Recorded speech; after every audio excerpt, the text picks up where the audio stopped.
Buenos días, bienvenidos al canal Caracterización Petrofísica, donde encontrarán lo último en tendencias, herramientas y metodologías. Mi nombre es César Aguilar y hoy me gustaría que conversáramos acerca de la determinación de la resistividad del agua de formación a partir de registros de pozo, ya que no siempre disponemos de análisis físico-químicos del agua producida en los pozos para poder conocer cuál es la resistividad y la salinidad del agua que tenemos en nuestro yacimiento.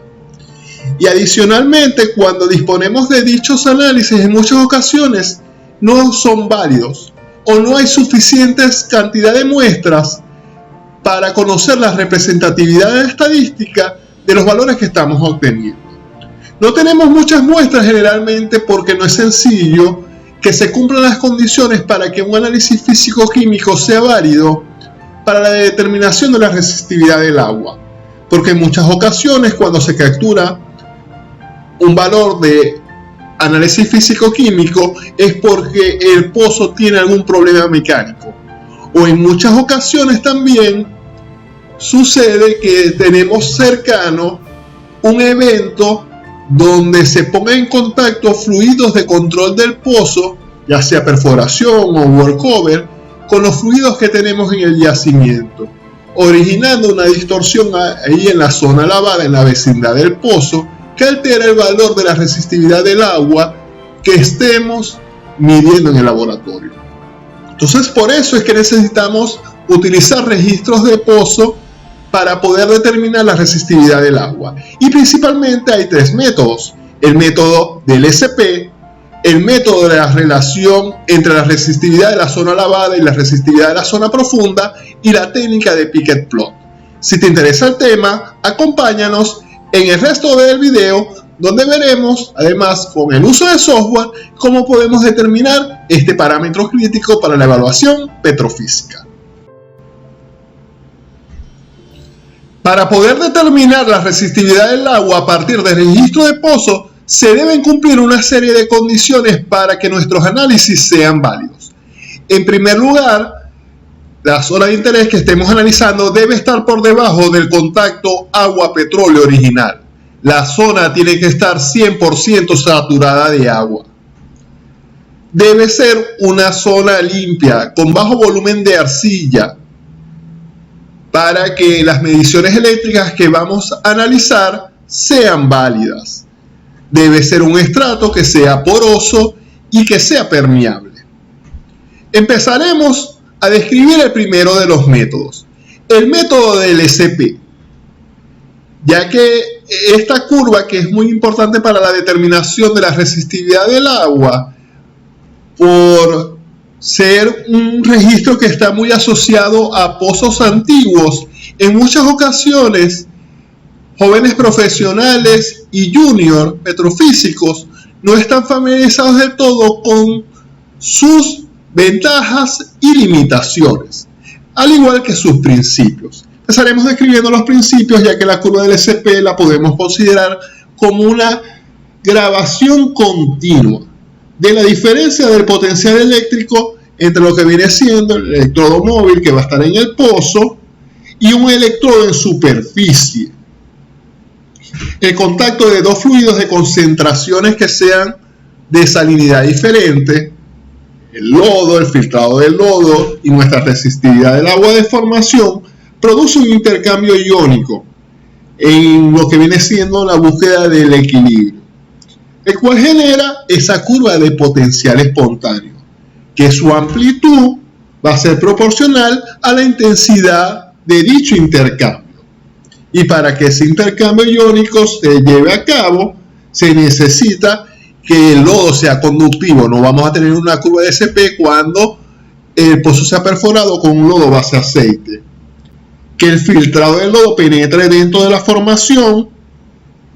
Entonces necesitamos que la formación tenga permeabilidad. Necesitamos, para que se dé esa invasión, que la presión hidrostática dentro del pozo sea mayor que la presión de la formación.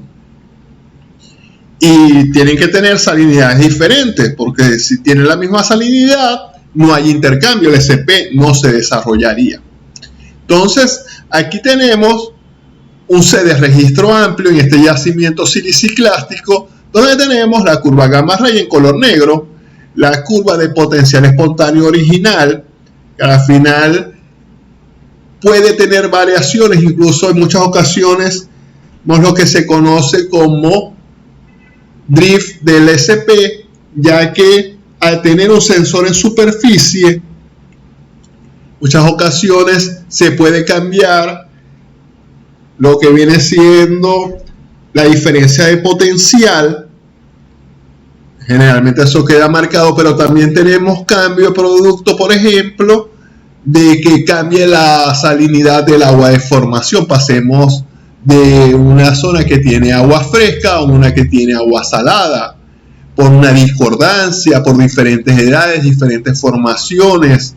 Entonces necesitamos convertir esa curva de SP en color azul a un SP movido a línea base.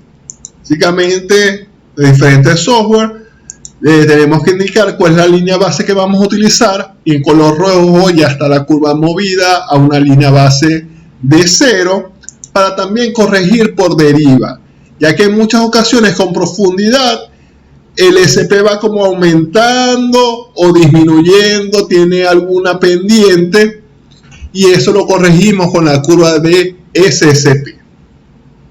Entonces, una vez ya hayamos hecho ese proceso y podamos observar que en este caso, por ejemplo, tiene una zona de baja resistividad, que además tiene su porosidad con la curva de densidad, y tiene zonas que tienen porosidades. Aquí la porosidad está aumentando hacia la derecha, bastante buenas, mayor al 20%. ¿Okay? Aquí seguimos moviendo. Estamos entre topes, ya que nuestros análisis petrofísicos siempre tienen que estar zonificados.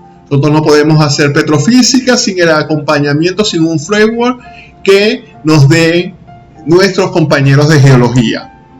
Entonces, en esta zona aplicaremos la técnica.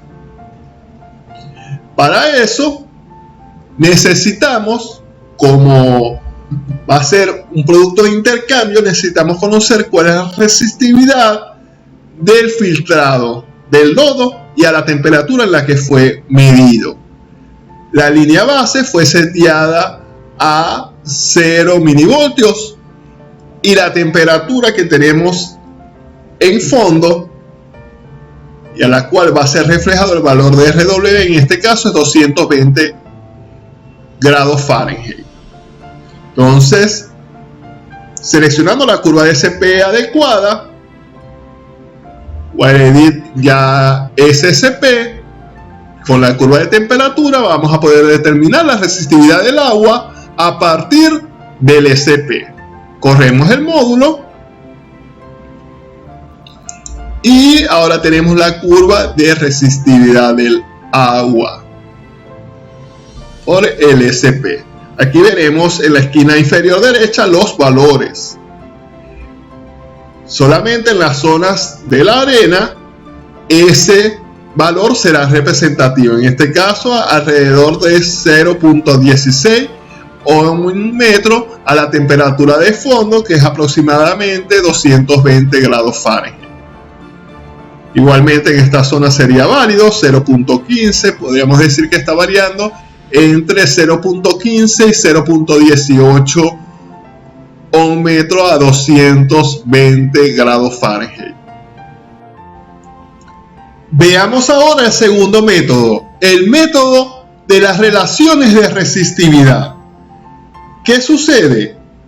Que existe una relación entre la resistividad del agua de formación entre la resistividad verdadera de la formación, que es igual a la resistividad del filtrado del lodo sobre la resistividad de la zona lavada. Así que si tenemos una curva de resistividad profunda y una curva de resistividad de la zona lavada, en este caso RD está en color rojo, RQO está en color negro. Si disponemos de esas curvas, podemos determinar la resistividad del agua de formación a temperatura de fondo. De nuevo, necesitamos estar en una zona 100% saturada de agua y que la zona sea porosa y permeable para que se dé el proceso de invasión, porque en zonas que son no yacimiento, entonces no se da el proceso de invasión y la lectura de las curvas de resistividad suele ser muy cercana entre sí. Entonces, esta que es una buena zona candidata, vamos a determinarle su valor de resistividad del agua de formación. Para eso mencioné entonces que necesitamos una curva de resistividad profunda, una curva de resistividad lavada, una curva del filtrado del lodo y una curva de temperatura. Y nuestros valores van a ser tomados como referencia a 220 grados Fahrenheit. Corremos el módulo y visualizamos la curva resistividad del agua sobre ratio, que sería esta curva verde que estamos generando. Vemos en la esquina inferior derecha que en muchas ocasiones con respecto al valor del SP es muy cercano entre sí, un poco mayor. Por ejemplo, aquí que es 0.15 a temperatura de fondo, ohmios metro, el método del SP, aquí es 0.2 por el método de la curva de las relaciones de resistividad.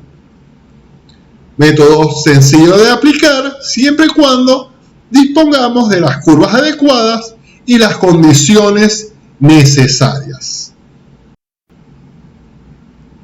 Finalizaremos con la técnica más conocida de todas, la técnica de Piquet Plot, una solución gráfica en un cross-plot de la resistividad profunda en el eje X en escala logarítmica contra la porosidad en el eje Y en escala logarítmica también. Como necesitamos la porosidad, se recomienda entonces que tengamos una curva que nos permita derivar la porosidad en forma efectiva. En este pozo teníamos una curva de densidad de Robbie, donde tenemos los valores de densidad de la matriz de un pozo cercano de 265 por ser arenisca y que ha sido calibrada, que la curva de densidad es efectiva para calcular la porosidad en este reservorio. Entonces luego necesitamos ajustar las isolíneas para que nos dé un valor de la resistividad del agua de formación adecuado. En este caso, para que sea 100%, la isolina de saturación del agua del 100%. No la tomamos en el valor más bajo porque podemos tener alguna anomalía producto del estado del hoyo o que sea una zona ligeramente arcillosa. De todas formas, aquí estamos colocando un filtro para que solamente estén desplegados los puntos cuando el diámetro del hoyo no esté derrumbado y para que nos muestre gamma ray, que son menores a 35 unidades API, para que estén los puntos más limpios. Necesitamos ajustar los valores de M y N de muestras de subsuelo. En el caso del pozo vecino, M es igual a 2, N es igual a 2.3 y la tortuosidad es 1. Entonces, la resistividad del agua que estamos calculando en este caso, temperatura de fondo, es 0.21 ohmmetros, lo cual está bastante ligado con los valores obtenidos tanto por el método del SP como el método de relaciones de resistividad, validándose los distintos métodos entre sí. Adicionalmente, es necesario que dispongamos de otros pozos para que podamos hacer un análisis estadístico de los resultados. No siempre es fácil tener pozos donde las diversas técnicas puedan ser aplicadas. En primer lugar, por la condición de que necesitamos atravesar una zona 100% saturada de agua. Y eso generalmente nada más ocurre en los primeros pozos perforados en el área.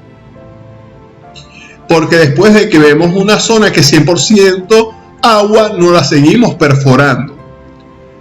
Pero en yacimientos viejos, esa zona 100% saturada de agua, quizás solamente lo ven los pozos que tienen los registros más antiguos. Y entonces tiene pobre calidad. Por eso la importancia siempre de cuando estemos aplicando estas evaluaciones de formaciones, de tratar de aplicar técnicas estadísticas, ver promedios entre pozos, ver los rangos mínimos y máximos de desviación estándar, hacer un tratamiento estadístico bien completo para seleccionar la resistividad del agua de formación que utilizaremos en nuestras evaluaciones petrofísicas, compararla con los resultados obtenidos de los análisis físico-químicos para garantizar el mejor valor.